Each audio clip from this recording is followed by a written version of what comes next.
Je suis Mohamed Diédou, directeur de l'école de Dibana. Disons la première école de la localité, créée en 1958 et qui démarre également ses activités la même année. Elle avait démarré par une première classe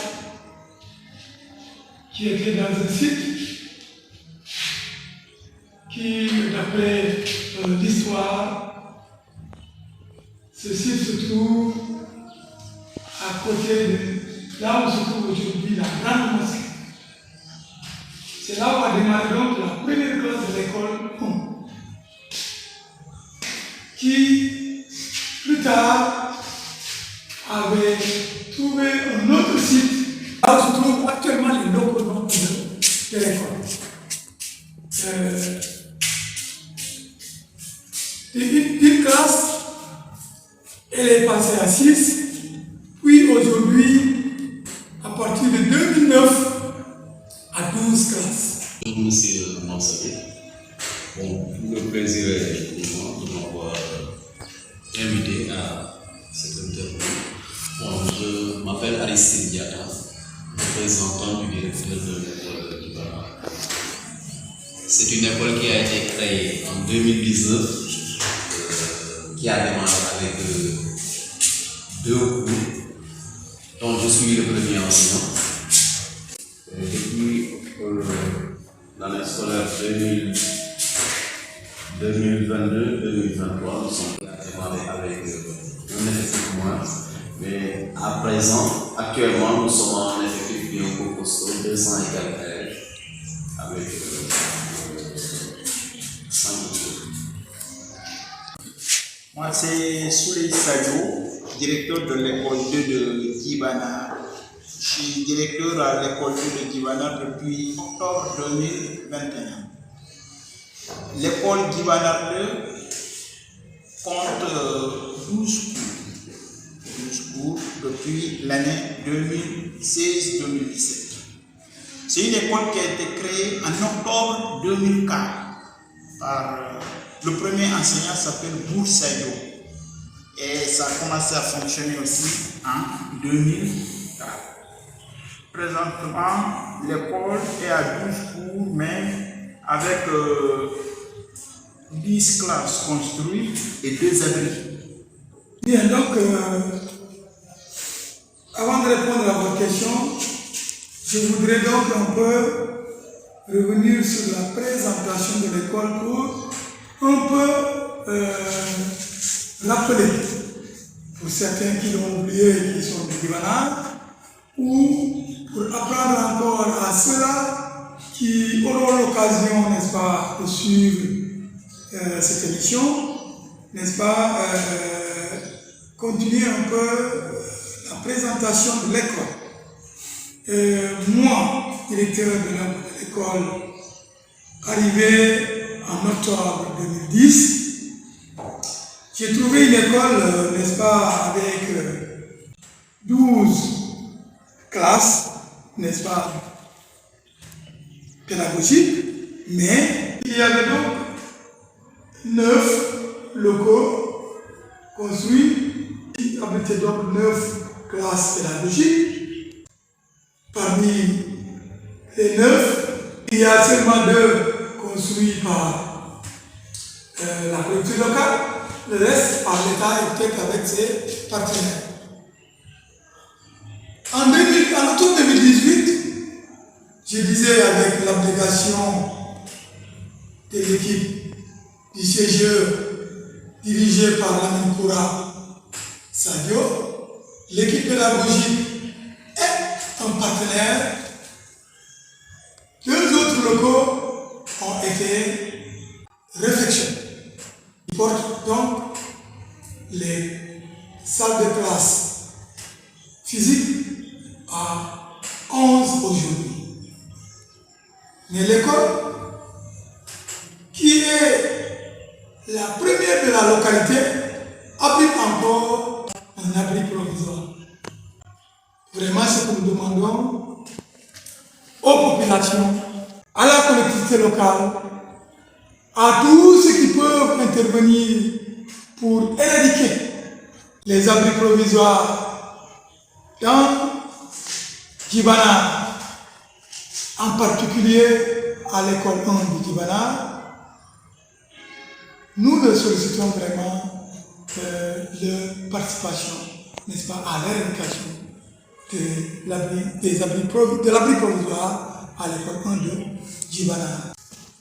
Vous savez, depuis 2014, avec le quotidien qui a eu à faire aujourd'hui que l'école sénégalaise ouvre ses portes le même jour et que pour certains qui remplissent déjà les conditions puissent le même jour démarrer les activités pédagogiques. Depuis 2014, l'école de Djibana démarre ses cours le jour même de la rentrée. Donc, le Oubité Diakate est une réalité depuis 2014 à Djibana. Parce que, ils ont les locaux en majorité déjà en place, il n'y a pas de raison pour ne pas pouvoir démarrer l'école le jour même de la rentrée. Proche, n'est-ce pas, de la rentrée, disons à partir du 15 septembre, le CGE, en collaboration avec l'administration que je représente, tous les moyens de démarrer le défrichage, n'est-ce pas, de l'école pour pouvoir démarrer donc les cours dès le premier jour de la rentrée. Même si cela qu'on engage n'arrive pas à défricher toute la cour, mais il challenge pour dégager certaines voies ou des voies qui mènent aux locaux, n'est-ce pas, pour permettre aux maîtres et aux élèves de pouvoir accéder à leur classe. Et dès la rentrée, vous voyez que les cours peuvent démarrer. Pour l'année scolaire 2022-2023, Djibana 2, je remercie d'abord le CGE et l'APE de Djibana 2, en particulier Mamadou Gassama. Mamadou Gassama qui n'aménage aucun effort pour faire avancer notre école. Parce que cette année, ce qu'on a eu à Djibana 2, les années passées, non. Cette année, avec la zone, on a trouvé qu'ils ont nettoyé la cour de l'école. Donc, à l'ouverture, c'était directement Oubité Diakate, aller directement dans les classes. Pour les 10 classes construites, les 10 salles construites. Pour les deux autres, les abris, il a fallu faire des équipes par-ci, par-là, aller chercher des rogniers, aller chercher des craintins équipes. Et ça aussi, grâce à l'appui du CGE et de l'APE, on a eu à faire nos abris à temps et à commencer très tôt. La première semaine, les autres classes avaient déjà commencé et les abris ont suivi une semaine après. Donc, c'est ce qui avait réglé que donc la zone nous a vraiment aidés et on réitère notre appel encore à la zone pour qu'il nous aide encore cette année à venir nettoyer les écoles pour qu'on puisse commencer à temps les apprentissages. Pour ce qui est des effectifs, à Djibana 2, il y a 12 cours pédagogiques avec à l'ouverture en octobre il y avait 12 enseignants pour le français et 2 arabisants, plus le directeur, ce qui fait le total à 15, à 15. Les 2 arabisants, les 12 maîtres créants, plus le directeur. À partir du mois de décembre, un enseignant aussi a été pris dans notre école pour l'amener comme chargé de cours dans le Bonkeli. Là, moi-même, j'étais obligé de prendre une classe parce qu'il y a déficit d'enseignants et l'inspection n'a pas répondu à nos appels de nous envoyer un autre enseignant. Pour ce qui est des effectifs, l'école a fonctionné cette année avec 381 élèves. 381. Et pour les élèves qui ont fait l'entrée en 6e et le CFE, ils sont au nombre de 76 pour les 2 CM2. 76 ont eu à passer l'entrée en 6e et le CFE. Je vais faire un petit historique de la création de cette école. Bien qu'il y ait l'engouement de la communauté qui a fait une demande au niveau de l'IA pour avoir l'autorisation d'ouvrir une autre école, mais aussi l'ouverture, je n'ai pas dit la création, l'ouverture a été accompagnée par l'école 1. Accompagnée, et plus particulièrement sous l'influence de son directeur qui est là, M. Dieu, et aussi de son CG. Tout ce qui a été finance matérielle pour pouvoir démarrer, c'est eux qui nous l'ont facilité. Bon, bien que la communauté a fait la demande, et sincèrement, ils n'ont pas pu faire le suivi de la création. Et la collectivité locale aussi, sincèrement, a baissé les bras en premier lieu, bien qu'ils s'en sont glorifiés de la création d'une 3e école, mais aussi ils n'ont pas mis les moyens nécessaires. Et sinon, à part l'école 1, qui nous a soutenus, tout ce qui a été fait, ça a été soit de l'engagement physique d'abord des enseignants qui étaient là avant, parce qu'au début, quand on a démarré, nous on n'avait pas une association de parents d'élèves, ni un CGE, tout ça. Donc, les difficultés qu'on a rencontrées de 2019 jusqu'à présent, si ça a diminué, c'est pas bon. Parce que 2019, on a démarré avec 2019, 2020, 2 8. 2020, 2021, 3 8. Maintenant, c'est en 2022, décembre 2022, que la mairie a engagé la construction de 2 salles de classe. Donc, aujourd'hui, nous sommes à 5 cours, 2 bâtiments qui sont construits, inachevés d'abord, et 3 8, avec 5 enseignants. Parlant des effectifs, l'école se trouve dans un quartier où la démographie est très importante. Parce qu'au début, la majorité de nos élèves viennent de l'école 1. De l'école 1 parce qu'ils habitent dans le quartier. Maintenant, pour leur faciliter la tâche, comme une école est créée là-bas, le directeur a financé les parents avec aussi un consensus que vos élèves, s'il y a les niveaux qui sont là, parce que jusqu'à présent, on n'a pas un cycle complet. On a démarré avec CICP, CICP C1, CICP C1, C2, CICP C1, C2, actuellement, nous sommes pas. Donc, au début, c'était ça. Au fur et à mesure, avec les campagnes de recrutement, on a eu un effectif. Et que pour cette année, pour l'effectif, on a démarré avec quelque chose comme 212 élèves. 212 élèves. Maintenant, entre-temps, les amendements sont pas si nombreux, peut-être quelque chose comme 3, 5 ou 4. Les amendements. Maintenant, les difficultés sont toujours les difficultés de 2019 jusqu'à présent. L'achat des piquets, engager un menuisier, l'achat des rogniers, acheter des fois des tôles qui sont usées pour pouvoir installer les piquets. Ça, c'est l'installation de locaux. Maintenant, on a aussi un problème de mobilier parce que la mairie qui a engagé les travaux, le bas, on n'a même pas créé, ou je ne sais pas si c'est à quelle heure. C'est nous-mêmes qui avons insisté pour entrer dans les classes puisqu'on a fait la toilette. Parce que sinon, on allait faire continuellement de. Cette année, au minimum, on a acheté 36 craintes.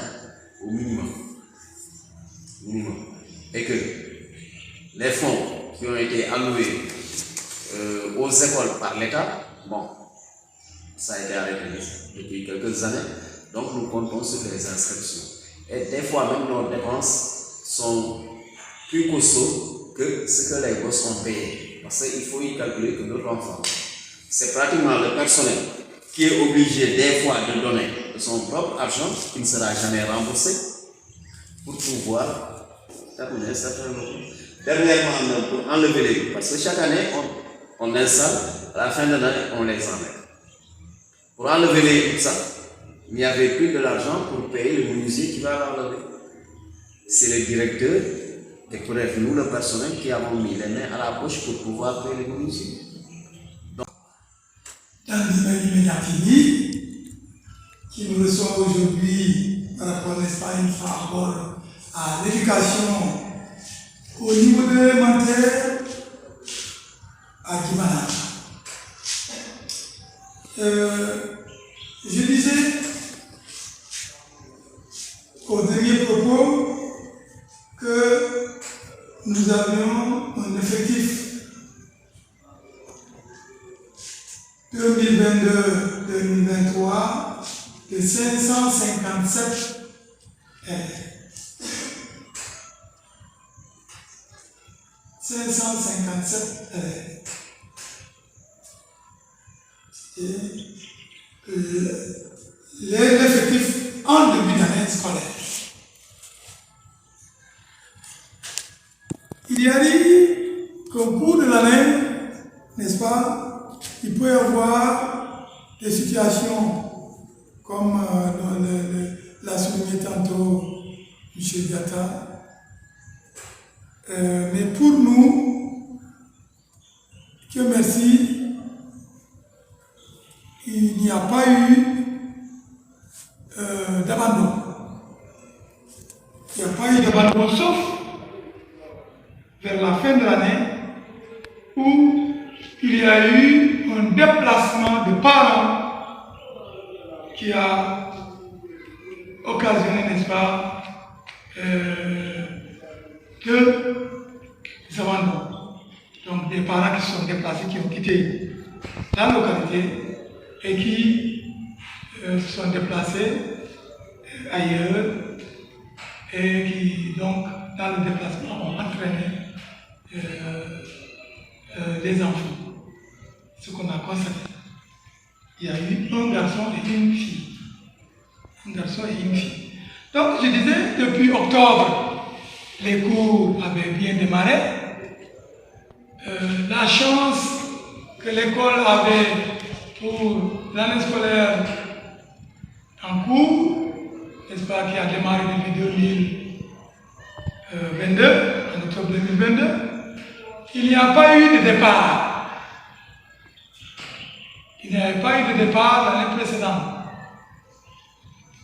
Ce qui a fait que, dès la rentrée, tout le monde était là. Dès la rentrée, tout le monde était là. Les cours avaient démarré, comme je l'ai dit tantôt, avec les locaux que nous avons. Aujourd'hui, il n'y a pas de raison pour ne pas pouvoir démarrer le jour même de la rentrée. L'année s'est poursuivie. Il y a eu quelques mouvements, pas aussi importants comme les années précédentes, tels que peut-être les mouvements d'humeur des enseignants. Il n'y en a pas eu assez. Mais quand même, il y a eu quelques remous qui, n'est-ce pas, n'ont pas perturbé assez, n'est-ce pas, l'année scolaire. Donc, on dira que l'année a été plutôt calme cette année. Jusqu'en juin où nous sommes. Les cours se sont poursuivis. En fin d'année, il y a eu qu'on a présenté des candidats. Nous espérons que tout le monde, n'est-ce pas, va réussir au CFE et à l'entrée en sixième. Ils étaient 81 candidats présentés. Donc 37 garçons et 44 filles. Voilà pour dire qu'à Djibana, le taux d'alphabétisation des filles est assez important. Puisque si on rencontre une génération qui démarre 6 ans après, on retrouve que cette génération encore compte beaucoup plus de filles que de garçons. C'est à louer. C'est à louer, c'est à saluer. C'est la raison pour laquelle nous allons toujours, peut-être certainement on arrivera dans les perspectives, maintenir ce cap-là. Le cap-là, comme je le disais tantôt, qui consistait à amener, n'est-ce pas, les parents, n'est-ce pas, à inscrire massivement les filles à l'école. Je vais louer ou je vais saluer encore une fois la participation de Amnesty International section Djibana dirigée par M. Ndiaye Malandiaye, n'est-ce pas, professeur de portugais au lycée de Djibana, qui, dans ses activités, a toujours eu chaque année à dérouler une activité sur la scolarisation des filles. Et je pense que cela a amené les parents à comprendre que la fille comme le garçon sont égaux, n'est-ce pas, dans la scolarité. C'est pourquoi nous pensons que c'est une des activités menées à Djibana dans ce sens, n'est-ce pas, qui aura, n'est-ce pas, amené les parents à comprendre qu'il faut donc amener beaucoup d'enfants, de filles plutôt, à l'école. Je disais qu'on avait présenté 37 garçons et 44 filles au CFE cette année. Et nous espérons que ces 81 candidats vont aller en sixième, n'est-ce pas, l'année prochaine, au lycée de Djibana. Et que nous aurons à recevoir certainement des élèves du CM2 et CM1 qui seront au CM2, n'est-ce pas, l'année prochaine. Et donc, pour dire que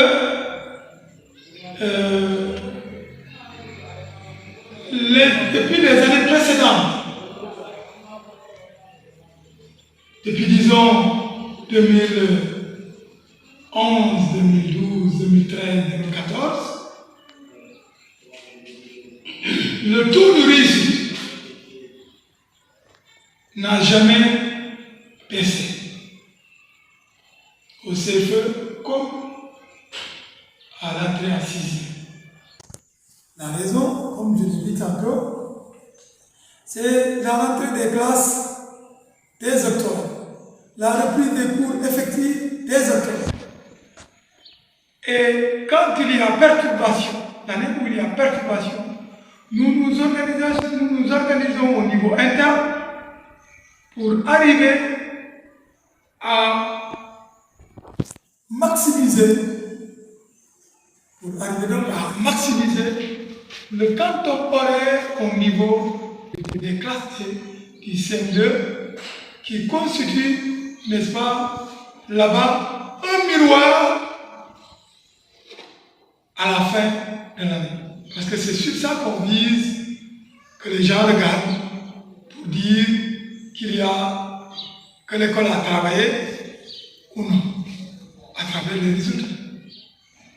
Même si ce n'est pas ça seulement qui constitue, n'est-ce pas, le baromètre pour juger, n'est-ce pas, une école, mais c'est un des baromètres, n'est-ce pas, qui permettent, n'est-ce pas, aux populations, à quiconque, de juger, n'est-ce pas, une école. Donc, pour dire encore une fois que l'organisation interne permet quelquefois de régler certaines situations qui font que, en termes de qualité horaire, surtout que l'école rattrape beaucoup son retard et permet aux élèves candidats de pouvoir se rattraper, de pouvoir avoir un temps assez important pour être à même de pouvoir affronter donc les épreuves de fin d'année. Ce qui nous donne encore une fois les résultats que nous annonçons chaque année. Nous nous trouvons toujours entre 90 et 97% de CFE, 78 et 95% à l'entrée en sixième pour chaque. Vraiment, c'est des résultats, n'est-ce pas, assez pour dire encore une fois que les enseignants également s'y mettent. Et donc je profite de l'occasion pour encore une fois les féliciter, les remercier pour le dévouement, l'engagement, n'est-ce pas, pour donner, n'est-ce pas, à l'école les résultats que nous connaissons depuis des années. Merci Dangui Média TV. Pour ce qui est de l'année scolaire 2022-2023, nous avons commencé en octobre 2022 comme tout le monde. Les élèves de CM2, à l'ouverture, j'ai eu à convoquer une réunion avec l'équipe pédagogique pour choisir le bon profil d'enseignants qui vont prendre les CM2. Parce qu'on ne donne pas un CM2 à n'importe qui. On a eu à choisir le bon profil d'enseignant pour prendre les classes de CM2. Et avec l'équipe, à l'issue de cette réunion, on a eu à opter Diata de Simbandi, qui était nouvellement affecté, ainsi que Sadio. Je lui ai donné avec des garanties, des absences et consorts, tout. De telle sorte que les classes de CM2 chez nous, si le maître n'est pas là, la classe ne rentre pas. La classe continue à fonctionner. Comment? Les maîtres vont alterner là-bas. De 8h à 9h, un enseignant va partir là-bas donner un exercice, par exemple, en français. Après la correction, il retourne dans sa classe. Un autre va pour faire de la mathématique, et ainsi de suite, ainsi de suite. C'est pour que les élèves de CM2 ne perdent pas de temps, parce que avec l'examen, c'est pas parce que vous avez fait 8 heures de temps d'enseignement toute l'année et les autres 1000 heures qu'on va vous donner, qui non, on donne les mêmes sujets. Donc pour ne pas perdre de temps au CM2, c'est ce qu'on faisait chez nous. Et aussi, il y avait des cours de renforcement. Les cours de renforcement, comme moi-même je supervisais, les lundis soirs, les mercredis soirs et le plus souvent les samedis. Bien, pour ce qui est des abandons, on a eu à constater un abandon au CM2, mais au mois d'avril. J'étais jusque chez lui pour demander les raisons, mais on ne m'a pas donné de raison. Son papa dit qu'il voyait l'enfant venir à l'école tous les jours. Alors l'enfant n'arrivait pas. C'est comme ça que... Et chez nous, le problème, c'est pas problème d'abandon, mais son problème d'absence répétitive. Et ça commence à quel moment? C'est en période de noix d'anacarde. À partir du mois de mars, tu peux voir un élève s'absenter 3 jours d'affilée. Tu demandes à ses copains, mais elle est partie au caillou. Je vais essayer les parents, et les parents toujours même répliquent. Et pourtant nous, on le voit venir à l'école. On le voit venir à l'école, et puis je vais chez les parents, mais aucun parent ne raccompagne l'élève après pour qui venir s'expliquer. C'est ça le problème là-bas.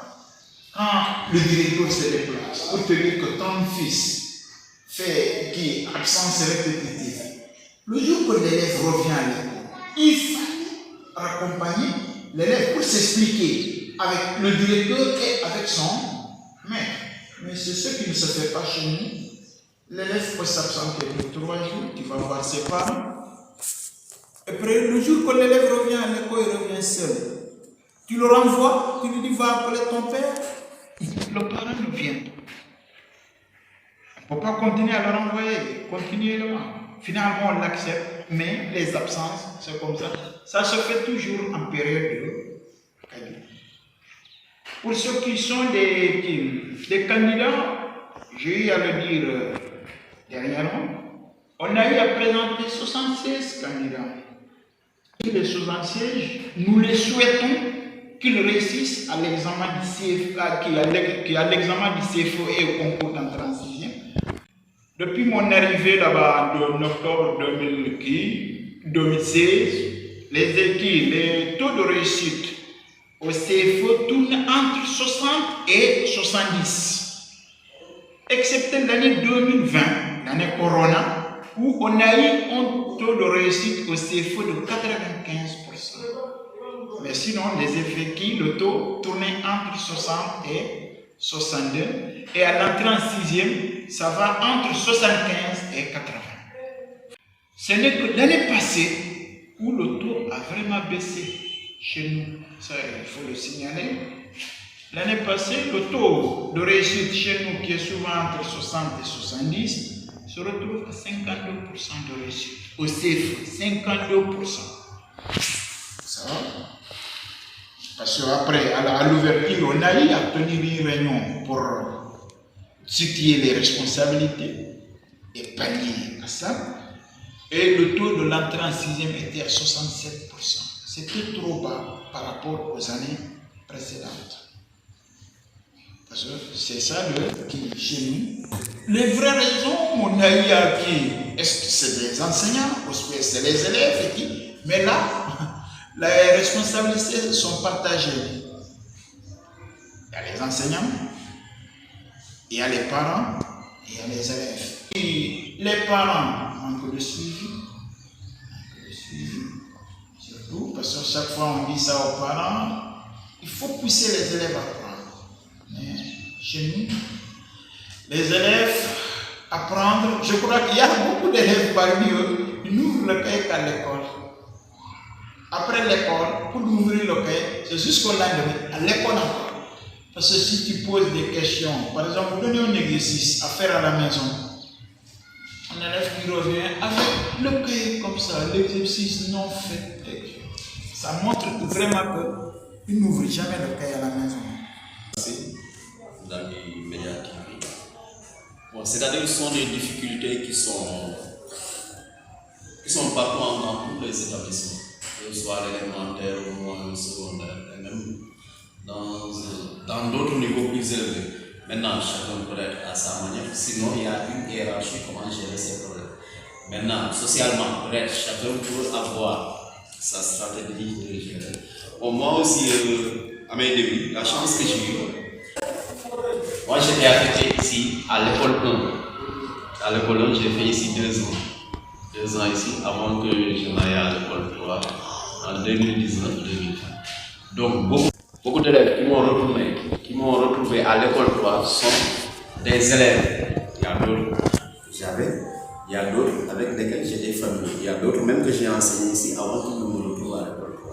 Maintenant, quand je suis allé là-bas à l'école 3, Bon, avec les élèves, d'autres que je connaissais, tout ça, j'étais arrivé à connaître beaucoup de parents d'élèves, même si ce n'est pas dans le cadre scolaire. Il y a même des parents d'élèves avec lesquels on se partage beaucoup de choses, tout ça.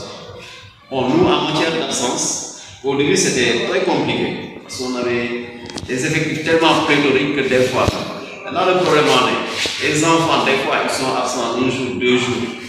Tu demandes à un élève qui habite à côté de chez lui, qu'est-ce qui se passe, il te dit qu'il est malade. Mais son papa, il ne vient jamais te dire, ah, moi, mon enfant, si tu vois qu'il est absent, c'est à cause de ceci, c'est à cause de cela. Maintenant, quand on est arrivé à Carrefour, parce qu'on a déplacé le livre, parce qu'au début, on était de l'autre côté de la route, maintenant, avec la construction. Là, c'était plus structuré. J'étais encore le chargé d'école. Maintenant, un élève qui ne vient pas à l'école pour différentes raisons, il revient le lendemain pour le renfort. Va appeler ton papa. Maintenant, si ton papa ne peut pas venir, on a forcé les choses. Si ton papa ne vient pas, ne revient pas. Parce que sincèrement, il faut qu'il y ait un respect réciproque entre le parent et l'élève. C'est-à-dire, moi, ce que je ne peux pas comprendre, tu as la confiance de confier ton enfant à quelqu'un dont tu ne sais même pas d'où il vient. Tu veux le confier durant octobre jusqu'au mois de juin. La personne à qui tu as confié ton enfant, il passe pratiquement la majorité de son temps à l'école, ou bien moitié de son temps. Maintenant, cette personne-là te dit viens, il te convoque, mais tu ne peux même pas venir, en raison de quoi? Avec mon rapport aussi, quand on convoque un enfant, ils sont allés même jusqu'à le savoir. Des fois, même si l'enfant ne vient pas à l'école, c'est lui qui vient de dire, ah, c'est moi, mon enfant, aujourd'hui il est malade. Maintenant, comme ça je l'ai dit, c'est que le principal problème, ici, nous qui sommes à l'élémentaire, si vous allez au moins vous demander la même chose, ils vont te dire. Vous allez au secondaire, vous demandez la même chose. Ici, l'encadrement, sincèrement, ça va. Je n'ai pas dit que c'est pour les parents. Mais nous, c'est un constat général. Bon, à l'élémentaire, est-ce que ce n'est pas plus difficile ça? Parce que ici, sincèrement, les enfants n'apprennent pas. Nous, on a fait différentes stratégies. Il y en a des parents qui nous suivent, des parents qui, leurs enfants apprennent chaque jour. Parce qu'on ne peut pas comprendre comment écrire une leçon. L'enfant recopie.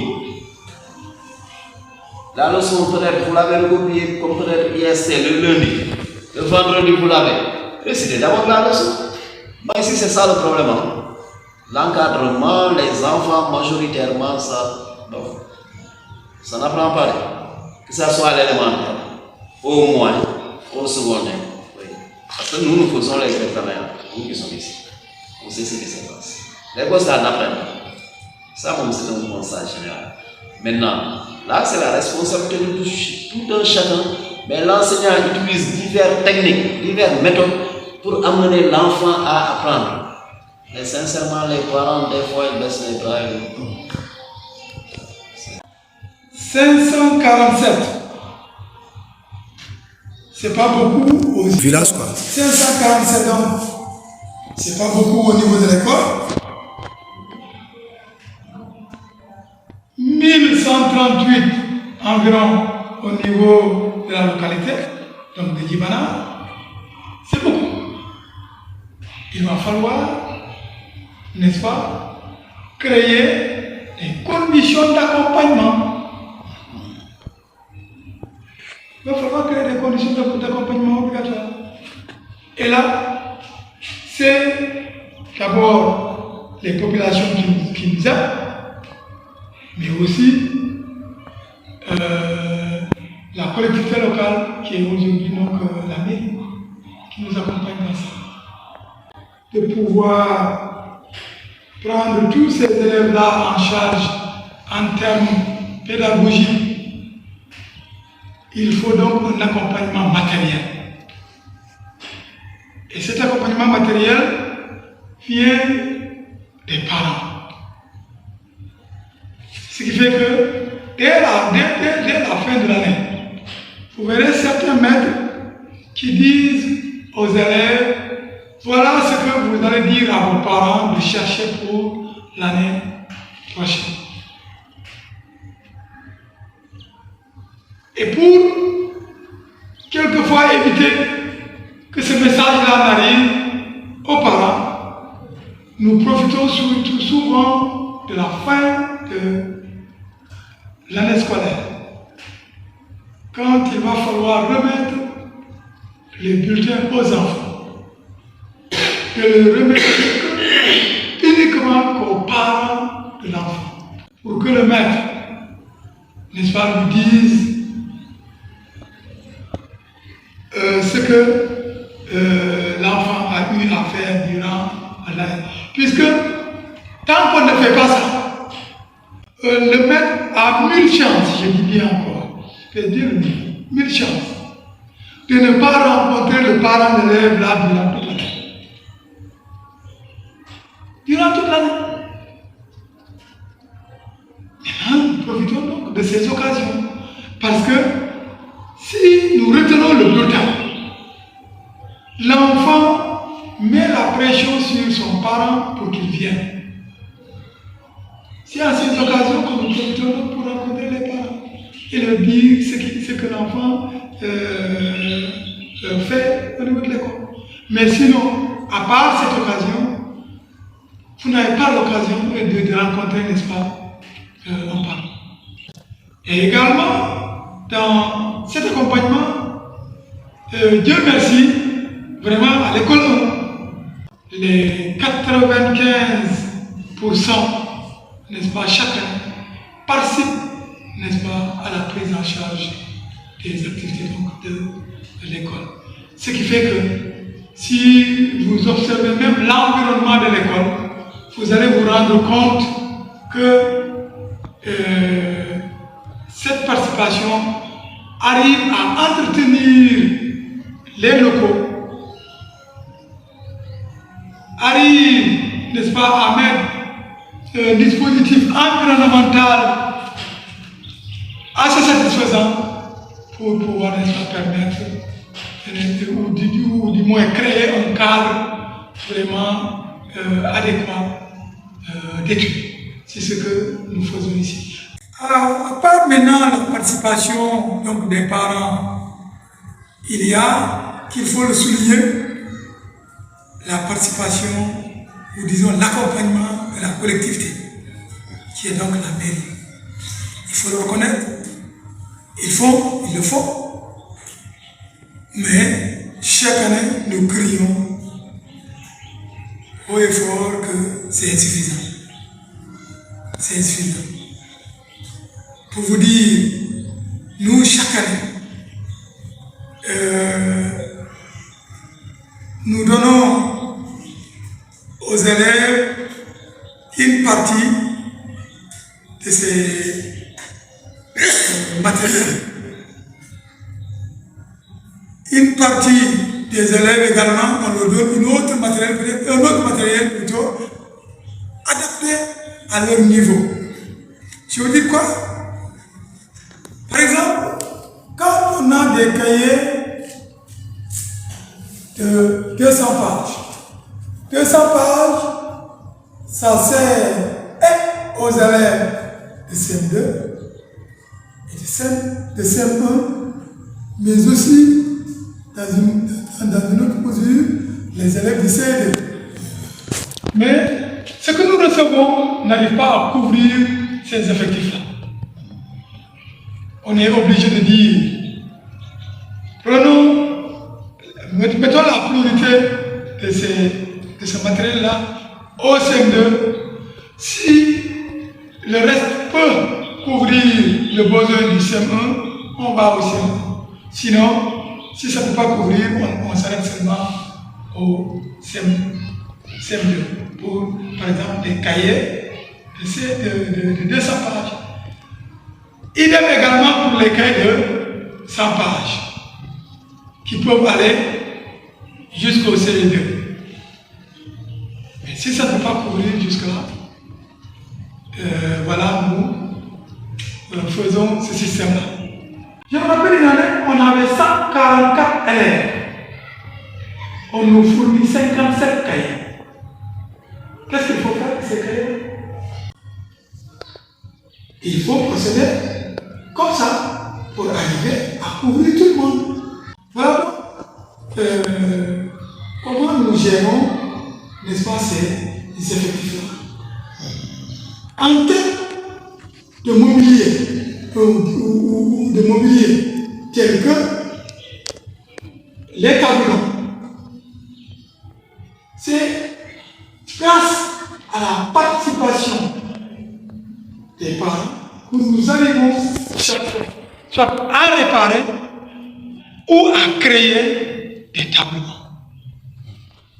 C'est ce qui nous a permis une année d'en avoir un nombre assez important au point même de fournir à l'école 3.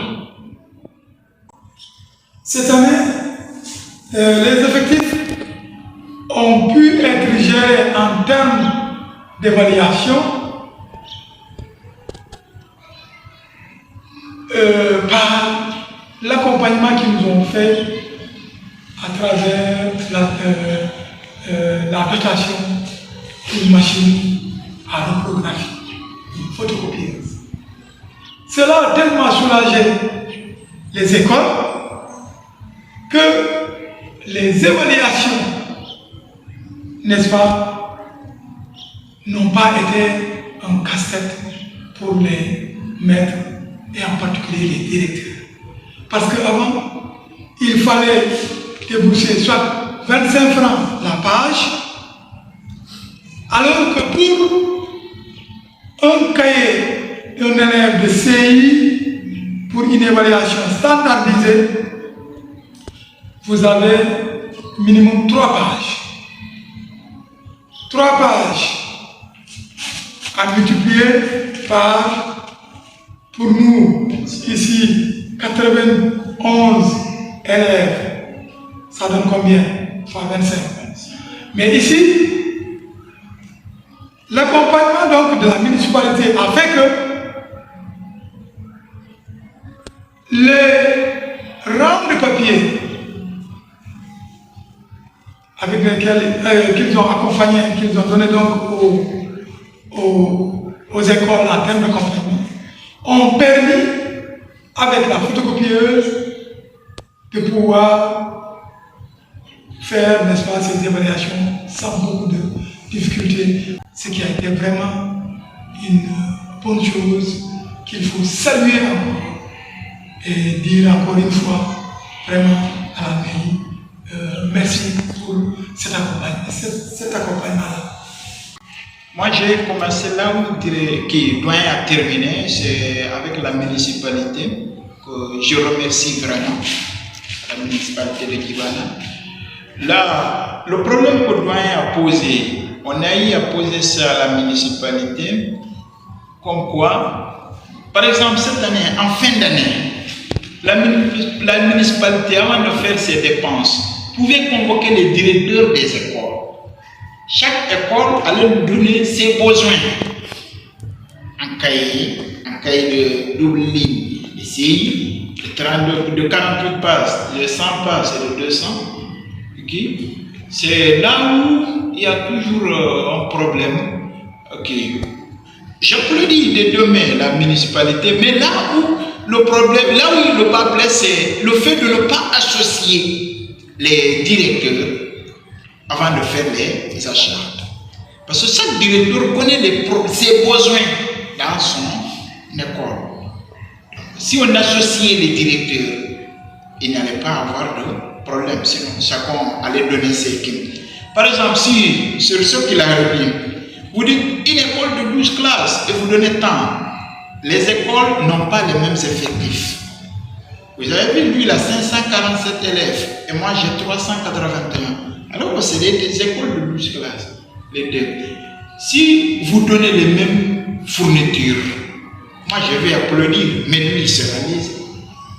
Alors, pour ceux qui ont des défis, des perspectives pour l'année prochaine, nous, cette année, j'ai eu à contacter le président de l'APE du CGE et je ne manquerai pas aussi de voir le président de la zone de Guibana pour qu'on nous revienne, comme l'année passée, que la coupe de l'école soit propre, avant l'ouverture, donc avant le 1er octobre, pour qu'on puisse commencer à temps.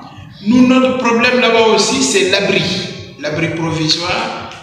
Le grand souci, il n'y a pas de problème de crainte inquis, mais notre problème, c'est les rogniers. C'est trouver les rogniers, il faut faire des va-et-vient entre les agents des eaux et forêts et le gars qui doit faire les rogniers. Et aussi le problème de transport et éventuellement pour trouver aussi un menuisier, dans la mesure où notre menuisier qui nous faisait ça, M. Camara, que je salue le passage, est malade, il est atteint d'AVC, donc sera vraiment notre problème. Donc pour nous l'année prochaine, on veut commencer tôt, donc j'appelle la zone à venir nous aider, comme ils l'ont fait l'année passée, à nettoyer très tôt la cour de l'école. Et aux parents d'élèves de venir s'y mettre aussi pour le problème des abris, en quoi faisant, nous trouvant très tôt des rogniers et réfectionner nos abris et commencer à temps.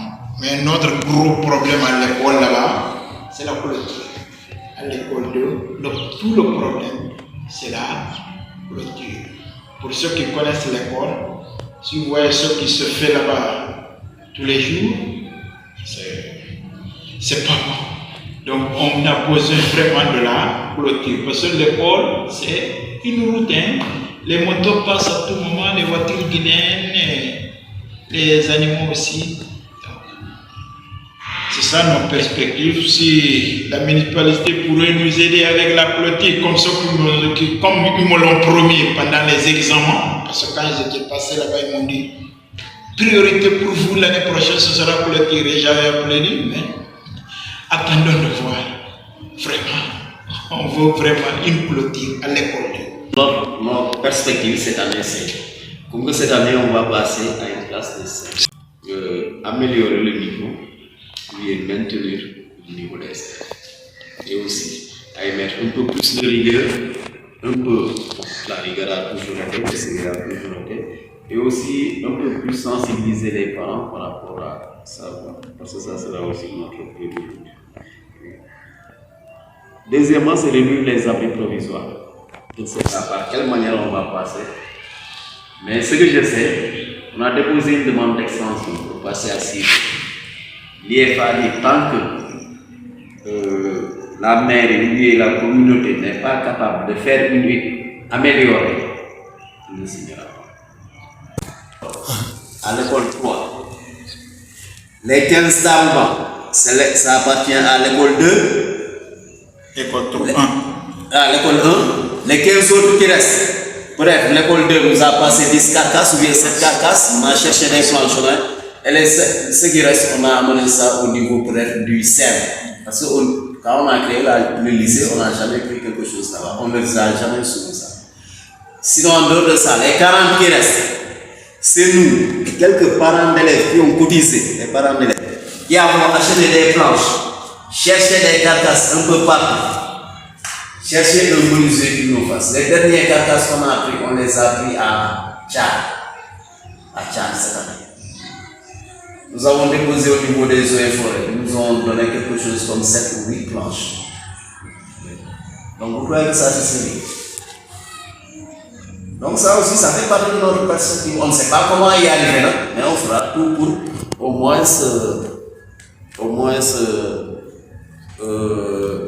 pouvoir sortir de ce problème-là de table. Particulièrement l'école 1, il n'y a pas une particularité autre que les autres années. C'est toujours les mêmes priorités qui ont été mises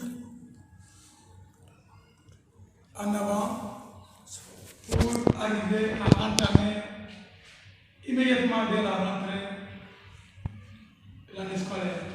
Se fait chaque année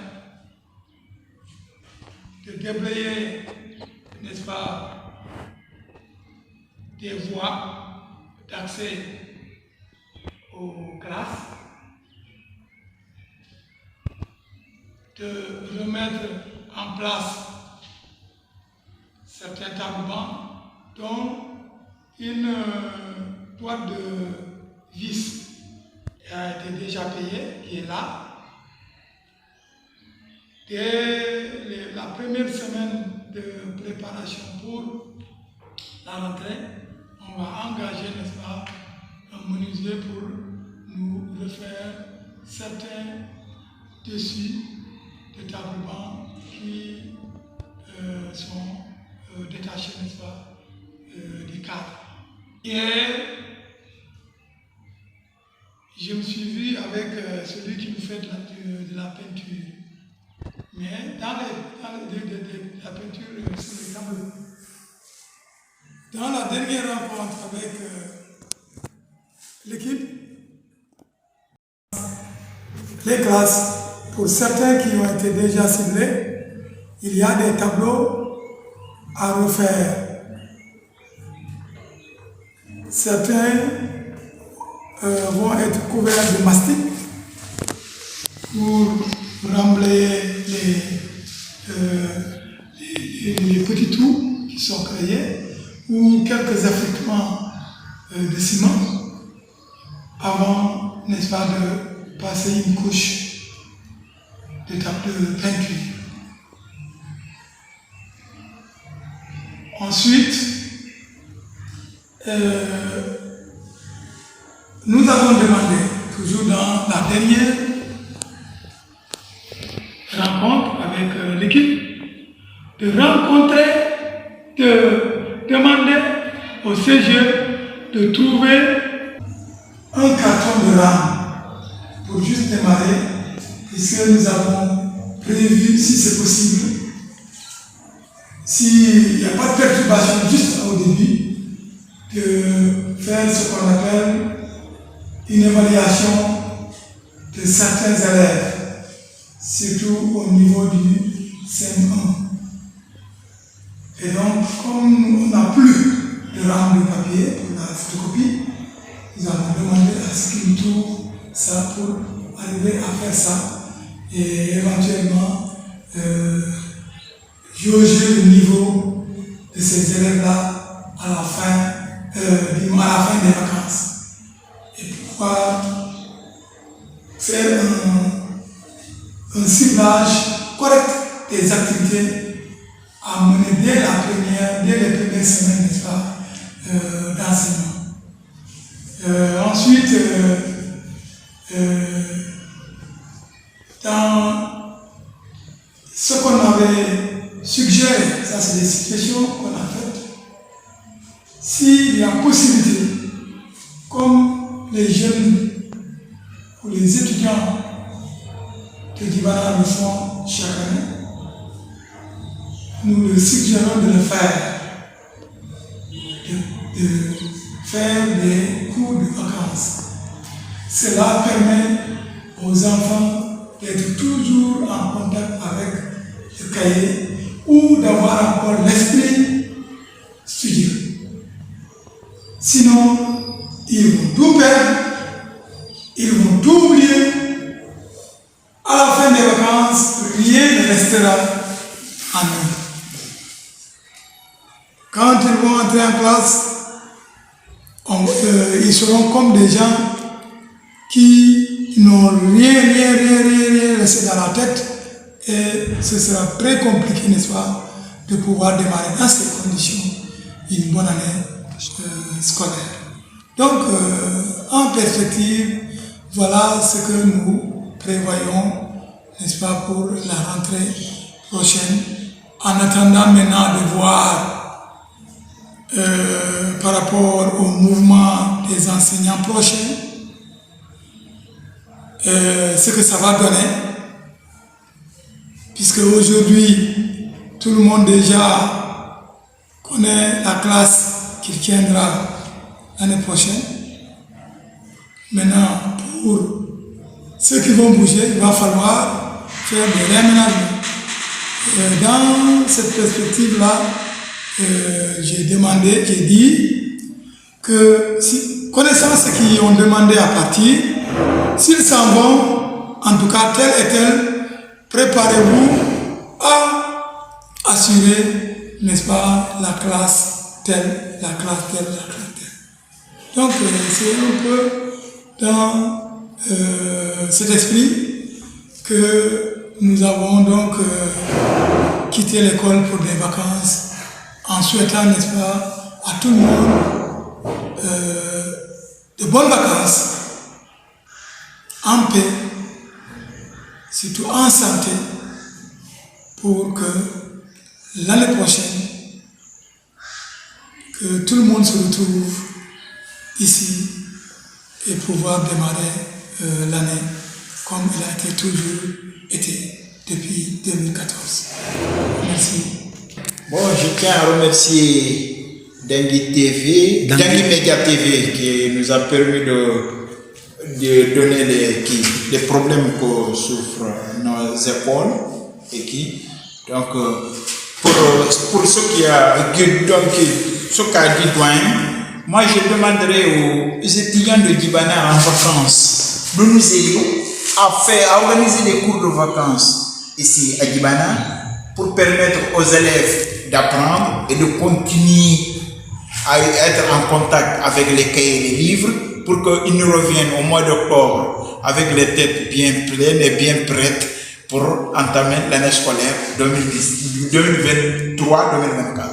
Je vous remercie. Bon, sinon, d'abord, dire merci à Dengui Media TV FM que vous représentez, en espérant que ce petit débat-là portera ses fruits et ça ne tombera pas dans l'oreille d'un sourd, en invitant aussi les natifs de Djibana à suivre au moins ce débat, afin de savoir concrètement de quoi souffre l'éducation, ou bien la situation éducative de leur localité. Parce que les statistiques, ça cache beaucoup de choses. Les statistiques, si on veut se fier aux statistiques par-ci, par-là, ce que ça cache, c'est plus important. Ça cache là où le bas blesse. Bon, sinon, souhaiter à tout le monde bonnes vacances. Et surtout aux candidats, félicitations, encouragement à ceux qui ont échoué. Et on espère que nos élèves qui attendent aussi les résultats du CFE incessamment, on espère que les autres collègues feront 100% comme d'habitude. Voilà, donc pour terminer, il faut remercier Dengui TV qui a eu cette opportunité de nous ouvrir un peu la parole pour pouvoir nous exprimer, n'est-ce pas, et pouvoir dire nos problèmes, pouvoir également exprimer nos besoins, pouvoir également interpeller les populations, pouvoir également interpeller les décideurs qui sont notre collectivité locale. Donc, dire que cette occasion qui nous a été offerte, que ce soit un tremplin pour vous d'entrer dans des solutions, n'est-ce pas, à trouver pour l'éducation au niveau de l'école de Djibana. Pour dire quoi? Pour dire que ce que nous avons dit ici, que quand les gens l'entendent, qu'ils puissent tout de suite, n'est-ce pas, réagir et pouvoir aider à trouver rapidement des solutions. Remercier encore une fois les équipes pédagogiques, disons, de la commune, de la localité de Djibana. Remercier tous les directeurs d'école qui n'ont ménagé aucun effort pour, n'est-ce pas, la réussite, en tout cas, des enfants au niveau de l'école. Qui n'ont ménagé également aucun effort pour élever le niveau des élèves au niveau de Djibana. Il reste maintenant aux parents, disons aux populations, de jouer, de participer, n'est-ce pas, tous les efforts que, n'est-ce pas, les acteurs de l'école, n'est-ce pas, font pour, n'est-ce pas, l'éducation au niveau donc de Jibana. Je remercie tout le monde. Je remercie encore une fois Dagui TV pour que ces occasions ne soient pas aujourd'hui, ne s'arrêtent pas là, pour que ces occasions ne s'arrêtent pas là, pour que des occasions soient toujours données aux écoles pour qu'ils s'expriment, pour qu'à travers ces médias-là, que les gens soient informés de ce qui se passe à l'école. Mais une fois encore, tout le monde ne peut pas avoir accès aux médias. Nous lançons un appel aux parents d'élèves pour que quand le CG appelle à une rencontre à l'école, que les gens viennent massivement s'exprimer, pouvoir trouver avec, n'est-ce pas, les acteurs de l'école, n'est-ce pas, des solutions à ce que, n'est-ce pas, l'école aille de l'avant. Voilà un peu mon mot de fin. Et je remercie encore une fois Dagui TV.